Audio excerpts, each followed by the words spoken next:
اور ان کا ذکر اکثر فراق کی مشہور نظموں کے حوالے سے آتا ہے۔ اس میں مطرب نظامی کا کوئی تحقیقی کارنامہ نہیں ہے، ہاں فراق کی پتنگ بازی اور فراق اور برسات وغیرہ کچھ ایسی نظمیں ضرور اس میں شامل ہیں جو میرے مطالعے میں نہیں معلوم ہوتی ہیں۔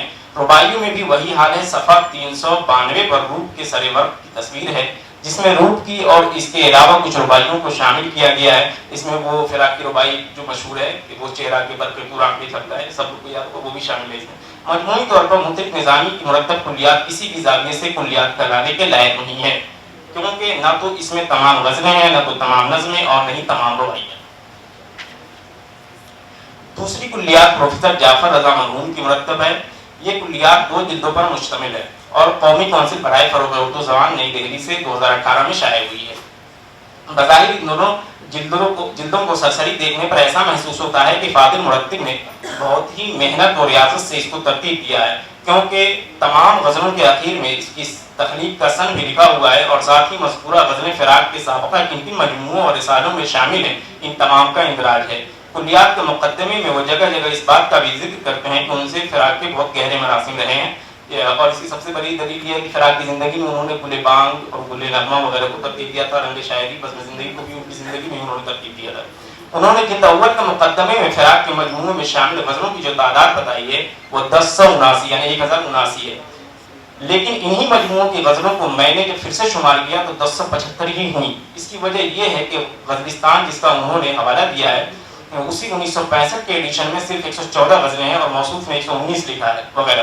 اس کے علاوہ مرتب نے مختلف رسائل اور مسودات اور مشاعر زندہ مرتبہ محمود الہی سے 67 مزید غزلیں تلاش کی ہیں، لیکن اس تلاش و جستجو میں بھی انہوں نے تصاوری سے کام لیتے ہوئے طفیل احمد کے رسالہ نقوش لاہور سے استفادہ نہیں کیا ہے۔ نقوش میں فراق کی تمام خطوط شائع ہوئے تھے۔ رسالہ آج کل دہلی سے بھی تلاش و جستجو میں انہوں نے سرسری ہی کام لیا ہے۔ اس کی سب سے بڑی دلیل یہ ہے کہ رسالہ آج کل 1 جنوری 1947 کے جس صفحہ نمبر 23 کی ایک غزل کا انہوں نے حوالہ دیا ہے، رسالے کی اسی صفحے پر ایک دوسری غزل ہے جس کا ذکر موصوف نہیں کرتے، اور یہی حال مرقع رسالہ مرقع جو لکھنؤ سے نکلتا تھا جنوری 1926 میں بھی ایک غزل کا انہوں نے حوالہ دیا ہے جس کو محمود الہی صاحب نے حوالہ دیا ہے، لیکن اسی میں دوسری غزل موجود ہے جس کو انہوں نے ذکر نہیں کیا ہے۔ غزلوں کے سنین کے حوالے سے جعفر رضا لکھتے ہیں، شروع ہوتی ہے، فراق کی غزلوں سے متعلق سنین کے معاملے میں خود فراق کے تسامحات بھی ہماری تحقیق و تدقیق میں سامنے آئے ہیں۔ ٹھیک ہے، ان کا دعویٰ ہے، صفحہ نمبر XXIX یہ رومن میں دیا ہوا ہے۔ مزید آگے بڑھیں تو شعلہ ساز مطبوعہ اپریل 1945 میں 138 غزلیں شامل ہیں، جس کی تمام غزلیں اپریل 1944 سے پہلے کی ہیں۔ اس کی دلیل عرض مرتب کے حوالے سے خود اس میں یوسف ظفر صاحب لکھتے ہیں صفحہ نمبر 1 پر۔ میں اسے بات کو چھوڑتا ہوں کیونکہ پھر بات لمبی ہو جائے گی۔ اس مجموعے میں 138 غزلیں ہیں، اور وہ اس میں لکھتے ہیں یوسف ظفر صاحب کہ یہ مسودہ جب مجھے ملا آج سے تقریباً 1 سال پہلے، اور یہ اپریل 1945 میں لکھا ہے، یعنی کہ 1 سال پہلے 1944 اپریل میں ان کو ملا ہوگا مسودہ۔ اس مجموعے میں 138 غزلیں شامل ہیں، ان میں سے صرف 46 غزلوں کو انہوں نے 1945 سے پہلے کا تسلیم کیا ہے، بقیہ تمام 92 غزلوں کو انہوں نے 1945 سے منسوب کیا ہے۔ بلکہ حد تو تب ہو گئی کہ ایک غزل، پہلا مصرع ہے اس کا، پچھلے پہر شب فراق کون یہ مجھ سے کہہ گیا، کو 1946 میں شمار کرے۔ کتاب 1945 میں چھپتی ہے، اس کو شمار کر رہے ہیں 1946 میں، اور بلکہ اس سے پہلے کی غزل ہے، 1 سال پہلے کا خود وہ حوالہ دے رہے ہیں۔ 1946 میں شمار کر گئے اور دلیل صرف شعلہ ساز کو بنایا۔ اس کے علاوہ انہوں نے عرض مرتب جو شعلہ ساز کا ہے ان کو بھی پڑھنا انہوں نے گوارا نہیں کیا، کیونکہ اس میں کچھ غزلوں کے سن دے کر عہد بہ فراق کی شعری بالغی کو بھی دکھانے کی کوشش کی گئی ہے۔ میں صرف 2 مثالیں دوں گا، یہ بہت ساری مثالیں ہیں۔ پہلی غزل، دھوکہ کھایا ہوگا نظر دل کو وہم ہوا ہوگا۔ دوسری غزل، دل کا چھالا پھوٹ چلا تھا ہجر کی گھڑیاں آخر تھیں۔ ان کے بارے میں شعلہ ساز میں 1925 لکھا ہوا ہے، اس کے باوجود جعفر رضا نے اس کو کلیات جلدوں میں 1945 کی غزلوں میں شمار کیا ہے۔ اس طرح کی درجنوں مثالیں ہیں، میں آگے بڑھتا ہوں۔ اسی طرح غزل نمبر 485 پہلا مصرع ہے، بھنور میں ازل سے ہیں دل کھوئے کھوئے۔ اس کا ماخذ جعفر رضا نے گل نغمہ اور بزم زندگی رنگ شاعری کو بتا کر 1959 بتایا ہے، جبکہ یہ غزل آج کل رسالہ آج کل جولائی 1949 میں صفحہ نمبر 6 پر شائع ہو چکی ہے، اس کے بعد انہوں نے 1959 سے اس کو منسوخ کیا ہے۔ مرتب نے غزل نمبر 616 میری نماز سے جب اٹھتے تھے پہرو پر پہ چراغ کے آخری شعر کے بارے میں لکھا ہے کہ یہ شعر سرکاری جریدہ نیا دور کے لیے ناقابل اشاعت تھا اور مسودات فراق میں، جبکہ یہ رسالہ آج کل میں جنوری 1970 صفحہ 6 پر یہ غزل چھپ چکی ہے۔ کلیات فراق جلد اول کی غزل نمبر 10 کا جعفر رضا نے جو حوالہ دیا ہے وہ رمز و کنایات اور غزلستان کا ہے، تو اس میں رمز و کنایات میں فراق میں غزل دینے کے بعد نیچے میں ایک عبارت لکھی تھی، اس کو انہوں نے صرف رمز و کنایات میں نقل کیا ہے اور غزلستان کے حوالے سے اس کو حذف کر گئے۔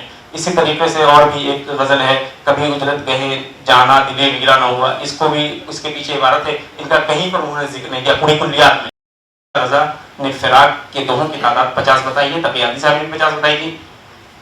کالی داس گپتا رضا صاحب بہترین اسکالر اور محقق تھے، لیکن اس بات کی وضاحت بھی کرتا چلوں کہ کالی داس گپتا رضا کا انتقال 2001 میں ہو گیا تھا اور یہ کلیات 2023 میں چھپی ہے، تو اس سے آپ اندازہ لگا سکتے ہیں کہ ان کی غلطی تو نہیں کم سے کم، چونکہ یا ان کی زندگی میں مکمل نہیں ہو سکی تھی یہ کلیات، اور یہ کلیات ان کی زندگی میں مکمل نہیں ہو سکی تھی، چنانچہ میں ان کی دیر بحث کلیات پر زیادہ گفتگو کر کے ناانصافی نہیں کر سکتا۔ اختتامیہ ہے، میں فراق کے اس دعوے کو سرے سے خارج نہیں کرتا کہ انہوں نے اپنی غزلوں کی اور رباعیوں کی تعداد 1000 سے کچھ زیادہ بتائی ہے، کیونکہ میری اب تک کی تحقیق کے مطابق 20 غزلیں اور 12 نظمیں مزید مجھے ملی ہیں، جو نہ تو ان کے کسی مجموعے میں شامل ہیں اور نہ ہی بعد کی کسی کلیات میں ان کا ذکر ہے۔ فراق کی زندگی کے آخری ایام میں ان کے گھر میں چوری کا معاملہ بھی مشہور ہے، ممکن ہے اس میں 100-200 غزلیں اور رباعیاں اور نظمیں وغیرہ چوری ہو گئی ہوں۔ مجموعی طور پر مذکورہ تمام کلیات کے نسخوں کو دیکھنے کے بعد یہ بات بلا خوف تردید کہی جا سکتی ہے کہ ان چاروں کلیات میں جعفر رضا کی 2 کلیات کے اصول و ضوابط پر کھرا اترتے ہیں، بقیہ 3 نسخوں میں کچھ حد تک کالی داس گپتا رضا کی رباعی کے حوالے سے کامیاب نظر آتے ہیں۔ مطرب نظامی اور سید تقی آفتی صاحب اس حوالے سے کوئی اہم کارنامہ انجام نہیں دے پائے ہیں۔ ساتھ ہی افسوس کے ساتھ کہنا ہے کہ ان تینوں مرتبین میں سے کسی نے بھی کالی داس گپتا رضا کی کتاب انتخابی غزلیات فراق 1998 تاریخی ترتیب سے انہوں نے ترتیب دیا تھا، اس کو دیکھنے کی زحمت گوارا نہیں کی اور نہ ہی اس کا حوالہ پوری کلیات میں کہیں پر موجود ہے۔ حقیقت یہ ہے کہ فی زمانہ اکثر حضرات تدوین و ترتیب کے کام کو پروف ریڈنگ سے زیادہ کچھ نہیں سمجھتے، اس لیے ہزاروں کی تعداد میں مرتبہ کتب منظر عام پر آ رہی ہیں۔ نئی نسل تو خیر نئی نسل ہے، لیکن مذکورہ مطالعے کی روشنی میں یہ بات کہی جا سکتی ہے کہ ہمارے بعض جید حضرات نے بھی اس کام کو محض جمع آوری سے زیادہ نہیں سمجھا۔ اس تحقیقی مقالے کی تیاری کے وقت خطائے بزرگاں گرفتن خطا است بھی ذہن میں تھا، لیکن تحقیق و تنقید میں خطائے بزرگوں کی بھی گرفت کی جاتی ہے، اور اس کی سب سے بڑی مثال شمس الرحمن فاروقی کی فراق پر تنقیدیں اور آب حیات کے مختلف قصوں کی تدوین وغیرہ ہے۔ چنانچہ تمام بزرگوں کی قابلیت، علمیت اور احترام اپنی جگہ مسلم، لیکن تحقیق میں روح ایس سے کام نہیں لیا جا سکتا۔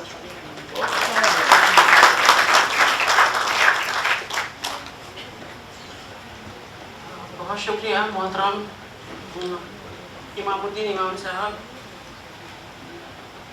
مقالہ خوانی کا سلسلہ یہی ختم ہوتا ہے۔ اس اجلاس میں کل 5 مقالے پیش کیے گئے ہیں، اور اب میں صدارت کی طرف رخ کرتے ہوئے ڈاکٹر مہتاب جہاں، پہلے بھی عرض کر چکی ہوں کہ شعبہ فارسی دہلی یونیورسٹی سے تعلق رکھتی ہیں، تنقید و تحقیق کے حوالے سے آپ کی کئی کتابیں منظر عام پر آ چکی ہیں، اس کے علاوہ منفرد موضوعات پر مختلف رسائل و جرائد میں آپ کے مضامین بھی شائع ہوتے رہتے ہیں۔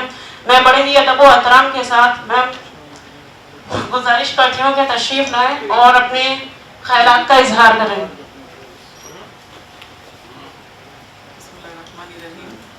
آواز آ رہی ہے بھائی؟ میں یہ دیکھ رہی ہوں کہ ہماری اور ٹھیک ہے نہیں، فوٹو کھینچنے والے بھی ذرا دیکھتے ہیں نا کہ صحیح آنا چاہیے، اور مجھے بھی لگے مائک میرے منہ میں نہ چلا جائے۔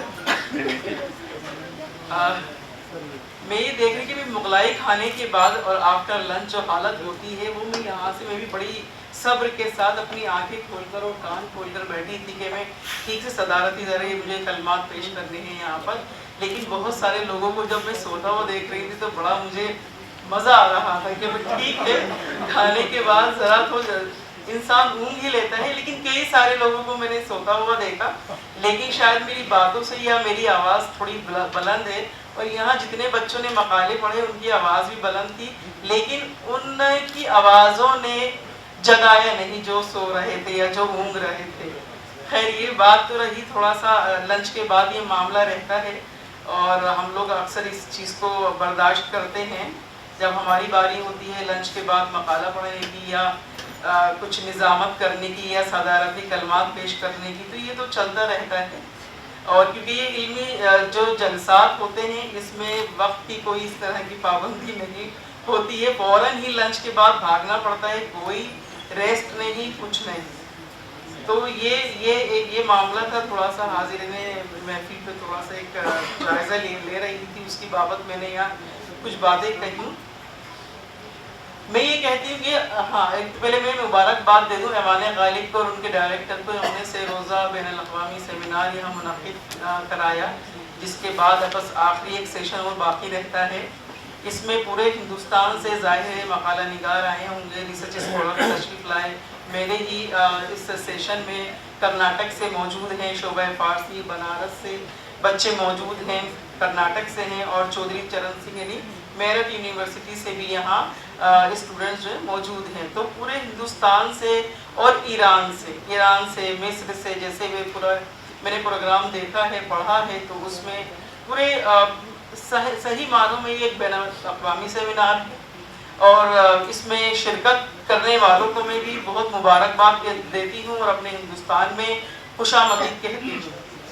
اب صدارتی کلمات کا یہ ہے کہ بھائی 8 سے 10 منٹ میں کسی بھی ریسرچ اسکالر کے پیپر کے اوپر کوئی ناقدانہ اور بڑے عالمانہ اور بہت ہی زیادہ حاکمانہ انداز میں کچھ کہوں تو یہ ناانصافی ہوگی بچوں کے ساتھ, کیونکہ انہوں نے 10 سے 12 منٹ میں اپنا احاطہ کیا مضامین میں.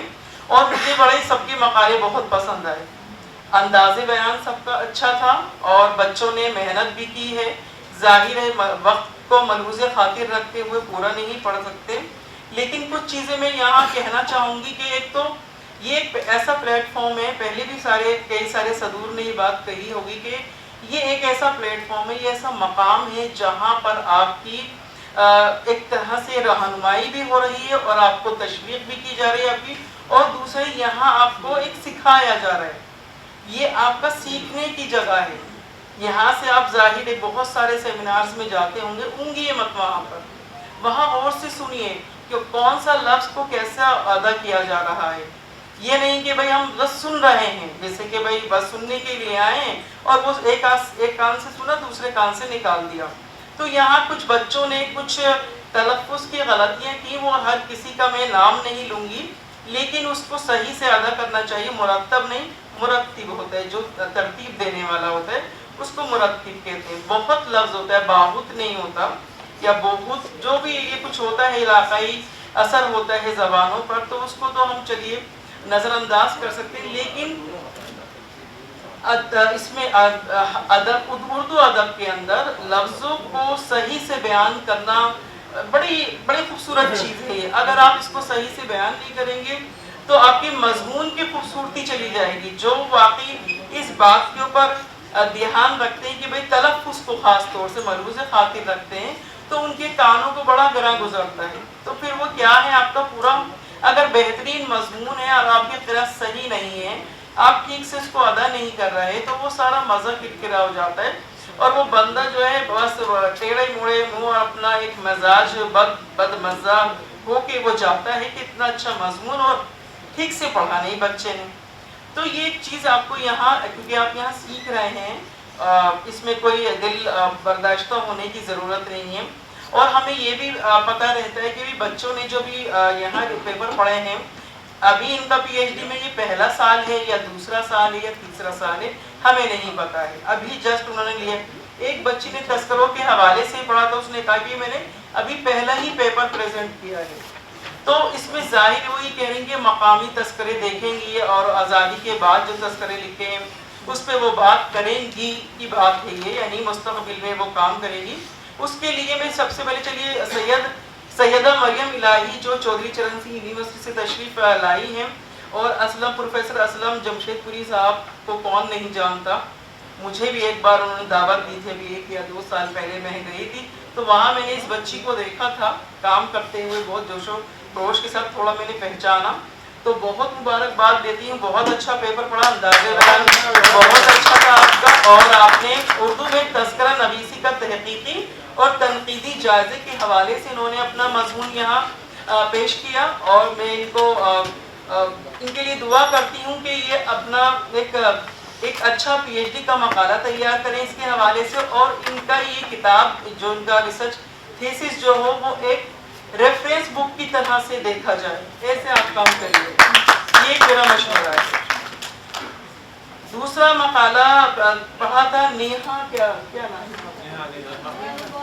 ہاں، انہوں نے اختر الایمان کے حوالے سے ان کے لائف اینڈ ورک کے حوالے سے انہوں نے گفتگو کی، اور ان کا عنوان تھا کہ اختر الایمان کی فن شخصیت کا پرتو، ایسا انہوں نے ایک مقالہ لکھا، اور بڑے اچھے اقتباسات لیے انہوں نے، اس میں بڑے مزیدار بھی تھے، اور یہ تو ظاہر ہے اردو ادب کی پوری ایک ادب کا ایک، یہاں 5 بچوں نے یہ مقالے جو پیش کیے، پوری اردو ادب کا ایک گلدستہ تھا یہاں پر، کیونکہ انہوں نے اختر الایمان کے حوالے سے گفتگو کی، ان کو بھی میں بہت مبارکباد دیتی ہوں، لیکن بس یہی کہ کام ایسا کیجیے گا کہ اس سے پہلے جو لوگ تحقیق کر چکے ہیں، دیکھیے تحقیق سے تحقیق پیدا ہوتی ہے، ایک کھوج ہو گئی تو یہ نہیں دوبارہ نہیں ہوگی، ہم دوسری طریقے سے تحقیق کرتے ہیں، دوسری طریقوں سے کام کرتے ہیں، ایک کام ہو گیا تو وہاں یہ نہیں کہ تحقیق کا کام ختم ہو گیا، ایک شاعر پہ ایک مصنف پہ کام ہو جاتا ہے، لیکن پھر دوبارہ سے اس پہ کام ہوتا ہے، تو کیوں ہوتا ہے بھائی؟ اس لیے کیونکہ وہاں کہیں نہ کہیں کوئی تاریک گوشہ رہ جاتا ہے جس کو اجاگر کرنا، آشکار کرنا، سامنے لانا بے حد ضروری ہوتا ہے۔ تو تحقیق یہ نہیں کہ بھئی ارے یہ آپ نے پریم چند کے حوالے سے آپ کیا کام کر لو گے، اختر الایمان کے حوالے سے کیا کام کر لو گے، غالب پہ کیا کر لو گے، بھائی بڑے بڑے غالب کے ایکسپرٹ کام کر چکے ہیں، لیکن پھر بھی جو چھوٹے بچے ہیں، جو نئے ریسرچ اسکالرز ہیں، وہ نئی راہیں تلاش کر سکتے ہیں، اور میں ان کو یہی کہتی ہوں کہ بھائی اس کے لیے آپ دل جمی سے کام کریں، کیونکہ ریسرچ اسکالر جو ہوتا ہے، پی ایچ ڈی کا اسٹوڈنٹ جو ہوتا ہے، وہ ایک کلرک کی طرح سے ہونا چاہیے، اس کو لائبریریز چھاننی پڑتی ہیں، اس کو ایک کرسی اور ٹیبل ہونی چاہیے، بھلے کرسی کی ٹانگ ٹوٹی ہوئی ہو، بھلے کرسی نہ ہو، آپ نیچے بیٹھ کے آپ کو تحقیق کرنی پڑے گی، دھول سے اٹی ہوئی کتابیں سے ڈرنا نہیں چاہیے کہ ہمیں الرجی ہو جائے گی، ہمیں یہ ہو جائے گا، ہمیں وہ ہو جائے گا، کام سے گھبرائیں گے نہیں، تبھی ایک اچھی کتاب، ایک اچھا تھیسس آپ کے سامنے آئے گا۔ تو اس کے لیے بس یہی میں کہتی ہوں کہ دل جمی سے کام کرنا، محنت سے کام کرنا، تبھی جس طرح سے آپ نے یہاں پر اچھے مضامین 8 سے 10 منٹ میں پیش کیے، ویسے ہی آپ کے تھیسس بھی ہونے چاہیے۔ ایک مقالہ انہوں نے پڑھا پریم چند کے افسانوں کے متون کی تدوین، محمد اعظم نے، شعبہ اردو بنارس یونیورسٹی سے آئے ہیں، ان کا انداز بیان بہت اچھا تھا، انہوں نے بڑا جملوں میں پریم چند کے افسانوں کے جملے جو تھے، جو اس کی روح تھی، اس میں ترمیمات کی گئیں۔ میرے خیال سے کسی بھی ہمارا جو لیجنڈ ہیں، ان کے ورکس کے اندر ہماری اوقات نہیں ہے، ہماری اندر اتنی استعداد نہیں ہے کہ ہم اس کو زبان کے حوالے سے اس کو درست کرتے بھی نہیں۔ ارے افسانہ افسانہ ہے، ناول ناول ہے، اس وقت اس کیریکٹر کا، اس کردار کا کیا موڈ ہے، کیا اس کا اسٹیٹس ہے، اس کے حوالے سے جملے بندی کی جاتی، اور ایک مصنف کا کیا تخیل تھا، کیا خیال، کیا فکر تھی اس کی، اس کو اندر ہم چھیڑ چھاڑ کرتے ہیں، تو یہ میں کہتی ہوں شاید یہ ایکسیپٹیبل نہیں ہے، اس کو ہمیں قبول نہیں کرنا چاہیے۔ جیسے کہ بھائی ایک بار میں ایک مضمون لکھ رہی تھی، اور میرا مجموعہ چھپ رہا تھا، تو جو صاحب تھے ٹائپسٹ، تو اس میں ایک جملہ تھا چھوٹا سا، میں بالکل بات مختصر کروں گی، اس کے بعد دوسرا سیشن ہے۔ اس میں ایک لفظ لکھا میں نے کہ بھئی میں ان کی طاق میں بیٹھ جاتی، مطلب میں صبح جاتی اور دروازے کے باہر ان کی طاق میں بیٹھ جاتی۔ تو انہوں نے کہا کہ یہ اچھا نہیں لگ رہا جملہ میڈم، کچھ اور کر دیجیے کہ میں ان کے انتظار میں بیٹھ جاتی۔ لیکن جو جملے کا مزہ ہے طاق میں بیٹھ جانا، وہ نہیں ہے کہ میں ان کی منتظر ہوتی یا ان کے انتظار میں بیٹھ جاتی۔ تو میں نے کہا، ان کی جب تو خیر بزرگ تھے، میں نے ان کی بات مان لی، لیکن واپس جب میں خود ہی اپنی کتابوں کا کریکشن کرتی تو میں نے واپس طاق لفظ لکھ دیا کہ میں ان کی طاق میں بیٹھ جاتی۔ تو اسی طرح سے پریم چند کے افسانوں کے جملوں کے ساتھ جو